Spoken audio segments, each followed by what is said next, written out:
Oh, hey, what's up? This is Omar Bham, aka Crypt0's News. I have the best YouTube channel in all of the internet. Hey, well, the last time we were hanging out, phony. We were actually at the Crypto Influencer Awards in New York City, and you did win an award for that. Yeah. It was fun. It was an interesting event for sure. It was about influencers, but I don't know how they picked the influencers because it was all sorts of random people who maybe had even done one video about crypto. But it was a really nice collection of people, though. It was. Yeah, it seemed like a haphazard event because the event was supposed to be somewhere bigger, but I guess there was less of a demand for it, so they had to switch venues last minute. And then they tried to buy beer, like I think at the supermarket in New York, to bring, and they had it behind the bar counter. Right, they had no liquor license. Yeah, and then they didn't have a liquor license, so like the guy who was running the event snatched the beer out of my hand. He was like, I need that. And I was like, and he just snatched it out of my hand. And I was like, what? And then the cop showed up. Oh, God. And they were like panicky, but at the end, the event went really well. I got a lot out of it. Yeah, it was fun. Yeah. And after parties were nice, you know? New York City's fun. I mean, I like cities like in spurts, you know? It's difficult for me to be in big cities. I'm not gonna lie, man. I enjoy being around crypto people no matter where I am. Oh, well, yeah, too. Yeah, well, and woke people. Just woke people. Yeah. People who are willing to wake or like listen and start to like think for themselves. Yeah, and I think that's how a lot of people, especially early on, found crypto, right? Because it was a rabbit hole. Like, how early did you get into crypto? Well, I mean, actually, this is where we kind of left off on your show last time when I had to run out and meet somebody. But I originally found out about Bitcoin from the Silk Road in about 2011 or so. And it's crazy that Ross's mom is here, you know, definitely looking to, into her project. But then I was trying to get some, basically mine for some DMT. I wanted to buy some drugs on there, you know, and then I just stopped doing that for a while. And then I found out about it again, like 2016, somebody told me Bitcoin was like $500. So I immediately knew it was like an asset class and it was time to get back in.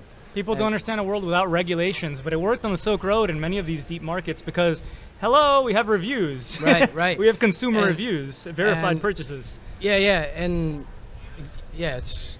Yeah, so like, I'm sure your DMT was good quality. Oh, no, I actually never bought it. I actually just taught myself organic chemistry instead. And I was studying a lot of like psychology and philosophy and mathematics and stuff. And it all that's kind of how I found out about Ethereum and you and what blockchains actually were in depth. I was looking to see if, because the Bitcoin price was rising. And I was like, I wonder if like this has anything to do with consciousness. So I started looking up like music and frequencies and cryptocurrencies because I was studying a little bit of trading also. And like really teaching myself about like the golden ratio and the Fibonacci sequence and, you know, how nature works specifically. Yeah. And then I came across you and I was like, wow, this is crazy because this is so much more. And like, and then the going back to the crypto influencer thing, I mean, like you had such a major influential impact on what I'm doing my whole life right now. You know what I mean? Just by like really teaching me about what the nature of a blockchain was. Was that before Anarchapulco? Yeah. Before we met here? Yeah. Oh, interesting. Yeah, I remember you had like 3,000 subscribers at the time. Wow. Yeah. Yeah. Early 2017. Yeah. I blew up. I remember I went to 8,000 and then it shot up to 120. Crazy. I watched Ivan on Tech go from 3,000 to like almost 200 as well. And you know, and box mining as well. You three just kind of and I was like, what is happening here? And I respect their work too because those guys do a lot of work and I enjoy their videos. They put out great content. You know, it's interesting because I wanted to know, what do you think about it? Because we've had Ethereum out for a little while now. This idea of a sharing economy, this idea of unrestricted money transfers, ability to build on something and join participatory organizations like a DAO, for example, which was kind of this big consciousness that plays a role about kind of freeing up the restrictions that are placed on us to access these systems. Do you think that that's still happening? Because we got so into the weeds, right, during the bull run. Suddenly it's about price. Are you concerned now that people care so much about regulation that we're losing some of that ethos? I mean, like, I really don't even like pay attention to the regulation and not necessarily even the price anymore, but only the price so I can study it like mathematically. Yeah. You know, but as far as like where we're going in crypto, you're saying, or what? Do you think maybe we've lost the vision? You think it's still there? I think devs are even working harder now because we're concentrating on throughput. Like, for example, Ethereum's moving to proof of stake, you know, and still at that's like, I think big money can come in and take over the blockchain. I don't necessarily like proof of stake. I like NEO, and I hold NEO, and I earn gas. And if I had maybe billions of dollars or something like that. I could be very influential in a specific blockchain just by like taking a position. Whereas in like a delegated proof of stake blockchain, like something like Steem, there's 20 people that are voted for. And then in like Lisk, for example, there's 101 delegates. And right now there are like basically cartels being formed in Lisk and other delegated proof of stake blockchains that don't really offer much other than like verifying the blockchain or running a node, you know what I mean? But now we're seeing dApps rise on Steem, and that's gonna happen with like successful delegated proof of stake blockchains, I think, as well, like Lisk. Because so people like to look at Steem, right? And they look at Ned Scott, for example, and the fact that we have had less updates and people feel less connected because perhaps of how Steemit specifically is running. Yeah. Do you think that Steemit.com is an integral part of that blockchain, or do you think that? No. Yeah.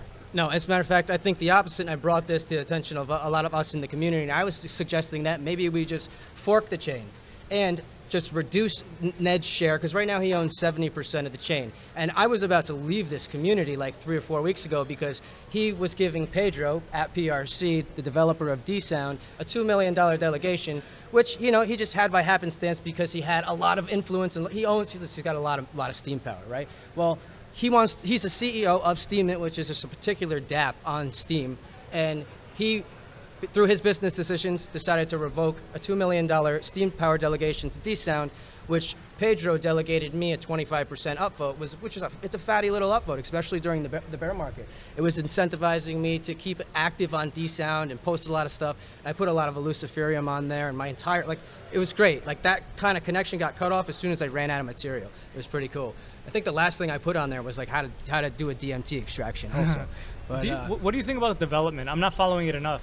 Do you think that it's still progressing nicely? Are there more developers helping the Steem blockchain specifically push it along? Well, like Agrid, for example, the developer of Steem Monsters built this. But I mean for that blockchain specifically, instead of just in a sense, yes, I think so, because we have to test the throughput of Steem because it's never been like pushed to the limits. The needle on, what is it, Blockfolio? No, not Blockfolio, Blocktivity. Blocktivity. That tells you everything. What EOS is #1, Steem is #2, Blocktrades is like right there. They're all that, but they're never under stress. So I want to see more developers build dApps on this. We need to like try to break it. You know what I mean, basically. Yeah. But I don't know what that's going to entail. I mean, because you can't really get that many people on Steem in one day. There's an onboarding issue because it costs money to sign up. You need to generate enough of the inflation to pay for the account, and that takes like sometimes 2 weeks. Yeah. You know, or you can buy one, but a lot of people are cheap because they're just like brainwashed by the entitlement state. You know what I mean? They want everything for free. But Steem started like that. I remember I got $5 just for joining Steem. I mean, probably when they because first Ned started had a off. lot of money, could give it away, right? Because it was just Steemit at that time. Yeah, it was. Well, I guess it was just Steemit. I didn't know about any other dApps. I mean, No, there was like SteamDB.com, but I don't. even heard That's of it. just like a block explorer, pretty much. It just. For me, it was kind of a competition. It was fun. I mean, I think as maybe even just guys, testosterone, I always enjoy the competition aspect of things sometimes. I also don't like the adversarial things. So like the Crypto Influence Awards was a good example of that, because this Boosto created this award, this thing, right? So it was like they're ranking up people to try to get them to obviously boost their platform to get yourself upvoted. So they created this website. I got an email saying, oh, look, we're going to have this website up, and this is where you kind of lay, right? So I go to the website. I'm like, I'm number 13? What? I wouldn't be better than that. So, like, I mean, at the same time, it was the same thing with Steem, because I didn't want to be, like, I thought I was an early onboarder. I thought it would be great to send out my message to more people. In the higher ranking you are on these lists, more people get to see you as well. So you have to kind of have that competitive nature. And so I think that's something that is overlooked a lot, is the importance of creating systems that gamify things in that kind of fashion. And that's just innate too, because I'm not really getting anything out of being #1 besides just knowing like my message is out there a little bit more. But it was the same thing on Steem. And I remember when I had hit number 32, and I was stoked to like of the top upvoted people and stuff like that. Yeah, That's so nice. And then Jeff Berwick starts a channel, Yeah. and he goes to number 13 right away, and I was like, Yeah, I guess that's the nature of the game. I'm not really the type of guy who likes to be in front of the camera either, you know what I mean, and try to build like an audience natural, for myself bro. like that. But I like to, you know, I like to work on things behind the scenes too, you know what I mean? Yeah. More so than be there. But it's nice to see it as a measure of engagement. I mean, just a measure of you doing something valuable as well. but then it's also like making sure enough people look at that, like that gets out there and they give you the opportunity as well. I don't know, so I'm always looking for opportunities for that, but not nearly to the extent that some marketers would do. Like, that's kind of a dirty word too. Yeah, I think we're going to have multiple ecosystems rising. I mean, and you're a part of this, and just because, I mean, we understand what Ned's influence is on the chain, and you're a part of the community, and maybe we could basically fork the thing, and then, I mean, you just become a part of it and push the message, you know? Bring more people in. I will say right now, I'd be happy to do it. I think a big part of it is, yeah, getting good developers, absolutely. I mean, how do you court the best developers when they're all wanted? So it requires money. Sure, people will do it for free. Some people might, but you want to obviously progress better than Steem it does, even though it might not be that difficult. Oh, I mean, I'm just a fan of it because it's working right now, and it's like an educational tool, and I can easily teach somebody. And Agrid has actually made free accounts. You just have to sign up Steem Monsters. We have, it's like a little magic card. Let me just. Yeah. So what is the Steem Monsters? Because people are always like, hey, have you played Steem Monsters? Oh, the Angel of Light, perfect. Lucifer. What? So let me see. Yeah. So basically, you can go to steemmonsters.com and use that to create a Steem wallet, basically, and create your username. Oh, okay. So onboarding is basically an issue, like we talked about. You know, you can have that. You know, thank you. I don't know, give it to somebody, make an account with it or whatever. I will. I'll try it out. And then you can use it for D-Sound, that account for D-Sound, for D2. D2 is gone though, right? They're not on Steem anymore. I actually, no, they are. I uploaded a video from my my phone today of Mark just getting ready. But it actually failed to upload. I have a lot of upload issues with it, and it's very frustrating. That was one of the things that was people always making me so tell me, well, how come you're not on these IPFS platforms? Yeah. It's hard, man. You have to first use Handbrake, which is an app usually that helps. It's open source. It helps you like reduce the video quality. Well, size really. The quality stays pretty good on Handbrake. You can adjust everything, but you have to do that to get it under 1 gigabyte. It's just a pain in the ass. And that's something we were talking about last year at Consensus. But I was like in this like philanthropic like, you know, mood and mind and mindset, and everything was like, put your energy onto this stuff. But once, like, you know, you realize how much energy it's taking from you because like certain things don't work properly, you almost want to like step away from them, you know, technically, you know, until they get figured out. But you know, that's what it is. We're in like beta life, you know. Yeah. Beta life. Yeah. Yeah. Interesting. You need people who are experts at, you know, so many different things on your team. You need somebody who has a technical know-how to be able to do this stuff in a better way, which is difficult. IPFS is still pretty new, so I'm sure they're working out the kinks, but how do you make it look sexy? I mean, how do you make it easier, if not as easy as YouTube? I think maybe you can have like some sort of centralization on a decentralized blockchain. You can even like nominate yourself, like let's just use Steem or like what Agrid has done. He basically develops this stuff and he gives value to the community, so we vote for him and he gets basically, you know, whatever the witness rewards are, I don't know what they're called. Basically, he gets his cut for being a witness, but he also contributes to it. Yeah. So you can also, like, for example, I guess, what if you had a paid server where you stored all this data and people just signed up? So like there was never an issue, and you were developed like some little sort of business, but your roots come from a decentralized blockchain. Yeah, I think we're seeing that there is merit to those systems instead of just completely flat systems. I enjoy looking at all this stuff. Bitcoin Cash is important to be as like decentralized as possible. Caches. You know, yeah, like Bitcoin as well, Bitcoin Cash, and then you have new forms of governance like Dash, which is over there, which is kind of similar. You have master nodes, you have people that are vetting everything in a way and approving them, and it's the same way with DPoS.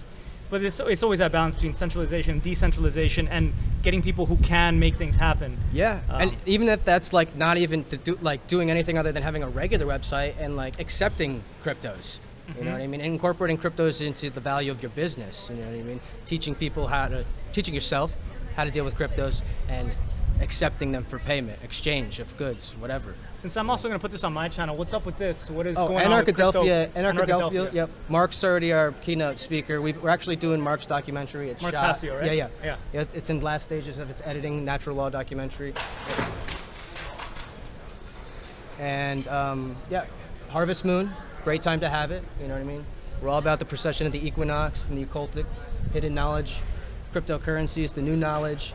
Anarchy is just what a lot of us don't really know what is the truth and the true way of being. How can we change that? Do you think that the like word anarchy is completely like tainted to the mainstream? No, I think we just have to re-educate people about what the word means rather than change because that's what rulers do. They change words, you know. It's common lingo now. It's like, you know, if there's chaos in your house, like, what is this, anarchy? Like, people just say stuff like that. Yeah. You know, you also don't want to change what the past has been. Do you think that that word is doing us better or harm necessarily? Because every time I say I'm going to anarchist conference, I have to then explain it to them, and they've already shut down in a kind of way and assumed, yeah, you're like what Jeff says, you're throwing bombs at government buildings. I mean, it's like Bitcoin or crypto. You start out saying Bitcoin to people, and they're like, what is that? What is it? And it gets to the point where a lot of people around you sort of kind of know what it is. You know what I mean? And kind of people have heard about it now. And Bitcoin came from nowhere, though. Same thing's going to happen. Well, true, but anarchy's sort of rising as from like the phoenix from the ashes. It's been burnt down. You know, these status fucks, but let's get them back. You know? I guess that's why voluntarism is being used more. Yeah, that too. I mean, I'm definitely a voluntarist. I've been vegan for quite some time, and I do my best to not take anything. Well, I don't take anything from anyone, you know, other than maybe their emotions at times, but that's something we need to work on. Self-love, aim for peace, anarchy, self-ownership, the truth, and that's really just fighting the system that is just repressing us so much, you know, because we have... Dude, you should probably live to be like 200 or 300 years old, you know what I mean? Be psychic and like super harmony, you know what I mean? Yeah. Just love. It's just a struggle. It's a struggle everywhere you go. Everybody's having a struggle, you know? Whether you think you can or can't, it's true. I think I'll live forever. Well, spiritually, of course. Like singularity. Did you ever watch a Luciferium? Yes. Well, I saw like parts of it. I didn't see the whole thing. I saw, I think 20 minutes of it. It's only 20 minutes long. Oh, okay. Well, probably half of that. All right.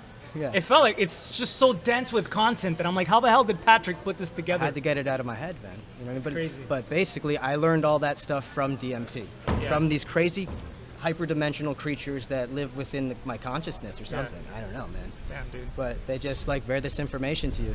So where is a Luciferium? Where's that at? YouTube. As a matter of fact, if you YouTube a Luciferium, you get a thumbnail of you and L.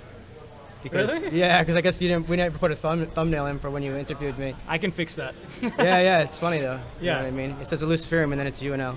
So funny, man. Yeah. So when is this? This is, the Harvest Moon, September 14th through 16th. Yep, this up and coming. Philadelphia? Yep. Cool. You And should definitely come, website? get involved. Yeah. Just follow our Steem and our YouTube channel for now. Okay. Yeah. Cool, man. Thanks. Yeah. Always good to chat, man. Yeah, man.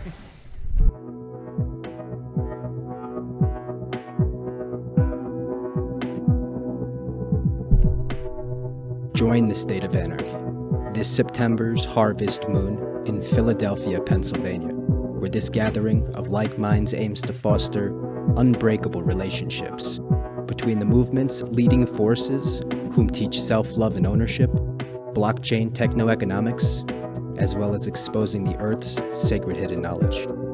So will we see you there?